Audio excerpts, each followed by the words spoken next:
शिक्षा और प्रबल इच्छा शक्ति के बल पर एक मनुष्य एक दमित वर्ग से उठकर राष्ट्र निर्माताओं की पंक्ति में खड़ा हो सकता है। इसका प्रत्यक्ष उदाहरण बाबा साहेब डॉक्टर भीमराव अंबेडकर हैं। भीमराव अंबेडकर का जन्म 14 अप्रैल 1891 को एक गरीब महार परिवार में हुआ था, जिसे लोग अछूत और बेहद निचला वर्ग मानते थे। बचपन में भीमराव अंबेडकर के परिवार के साथ सामाजिक और आर्थिक रूप से गहरा भेदभाव किया जाता था। भीमराव अंबेडकर के बचपन का नाम रामजी सतपाल था। बाद में अपने शिक्षक महादेव अंबेडकर के कहने पर उन्होंने अपने नाम के पीछे से सतपाल हटाकर अंबेडकर जोड़ लिया, जो उनके गांव के नाम अंबावड़े पर आधारित था। अपने विवादास्पद विचारों, गांधी जी और कांग्रेस की कटु आलोचना के बावजूद अंबेडकर की प्रतिष्ठा पूरे देश में एक अद्वितीय विद्वान और कानून के ज्ञाता की थी, जिसके कारण स्वतंत्रता के बाद कांग्रेस के नेतृत्व वाली नई सरकार ने अंबेडकर को देश के पहले कानून मंत्री के रूप में सेवा करने के लिए आमंत्रित किया, जिसे उन्होंने सहर्ष स्वीकार कर लिया।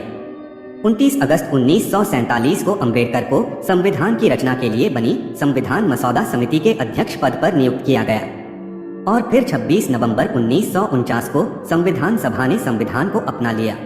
डॉक्टर भीमराव अंबेडकर ने न सिर्फ देश का संविधान बनाने में अहम भूमिका निभाई, बल्कि एक इकोनॉमिस्ट के तौर पर भी उन्होंने देश के निर्माण में बड़ा योगदान दिया।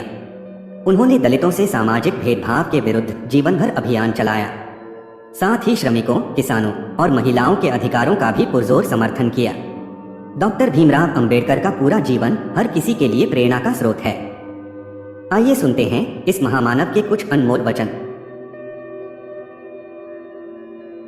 बुद्धि का विकास मानव के अस्तित्व का अंतिम लक्ष्य होना चाहिए। भाग्य में नहीं, अपनी शक्ति में विश्वास रखो। हो सकता है कि समानता एक कल्पना हो, पर विकास के लिए यह जरूरी है।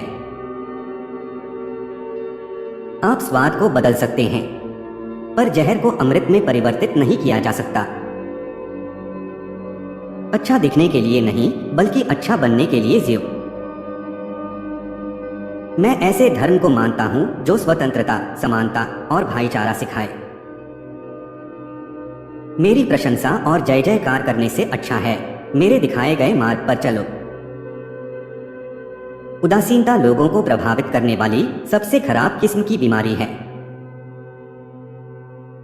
एक महान व्यक्ति एक प्रतिष्ठित व्यक्ति से अलग है, क्योंकि वह समाज का सेवक बनने के लिए तैयार रहता है। यदि आप मन से स्वतंत्र हैं, तभी आप वास्तव में स्वतंत्र हैं। इस पूरी दुनिया में गरीब वही है जो शिक्षित नहीं है। इसलिए आधी रोटी खा लेना, लेकिन अपने बच्चों को जरूर पढ़ाना। शिक्षा वो शेरनी है जो इसका दूध पिएगा वो दहाड़ेगा। मैं एक समुदाय की प्रगति को उस प्रगति की डिग्री से मापता हूं जो महिलाओं ने हासिल की है। ज्ञानी लोग किताबों की पूजा करते हैं, जबकि अज्ञानी लोग पत्थरों की पूजा करते हैं। महान प्रयासों को छोड़कर इस दुनिया में कुछ भी बहुमूल्य नहीं है। वर्गहीन समाज गढ़ने से पहले समाज को जातिविहीन करना होगा। संविधान केवल वकीलों का दस्तावेज नहीं है, बल्कि यह जीवन जीने का एक माध्यम है। मंदिर जाने वाले लोगों की लंबी कतारें जिस दिन पुस्तकालय की ओर बढ़ेंगी, उस दिन मेरे इस देश को महाशक्ति बनने से कोई नहीं रोक सकता। पानी की बूंद जब सागर में मिलती है तो अपनी पहचान खो देती है। इसके विपरीत व्यक्ति समाज में रहता है पर अपनी पहचान नहीं खोता। इंसान का जीवन स्वतंत्र है। वो सिर्फ समाज के विकास के लिए पैदा नहीं हुआ, बल्कि स्वयं के विकास के लिए भी पैदा हुआ है।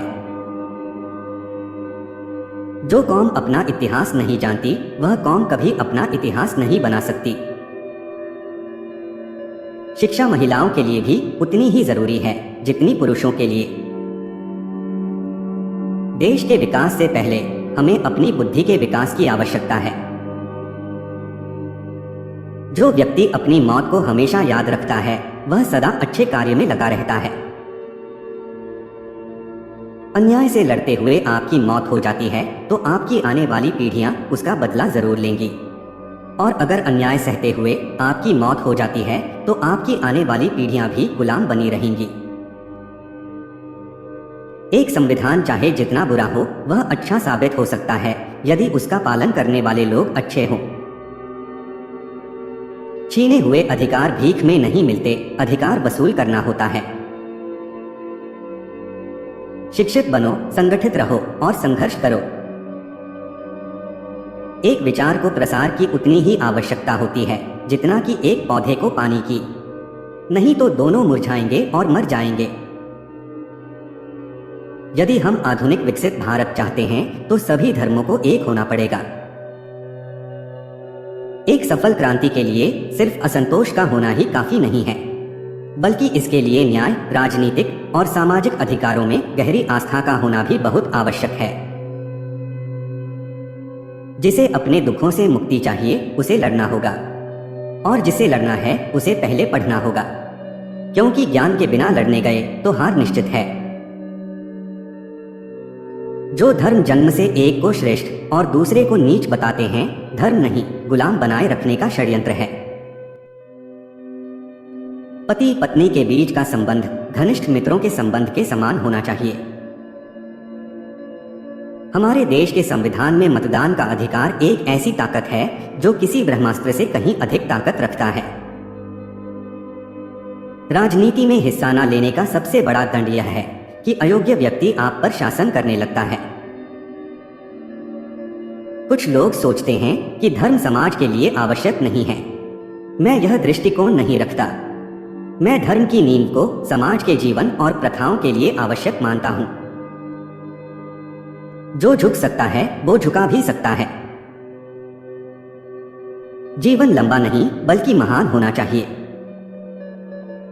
एक सुरक्षित सेना एक सुरक्षित सीमा से बेहतर है। धर्म मनुष्य के लिए बना है, न कि मनुष्य धर्म के लिए। दोस्तों, उम्मीद करते हैं आपको इन विचारों से कुछ सीखने को जरूर मिला होगा। जो कोट्स आपको पसंद आए हों उन्हें कमेंट बॉक्स में लिखकर बताएं और चैनल को सब्सक्राइब करना न भूलें।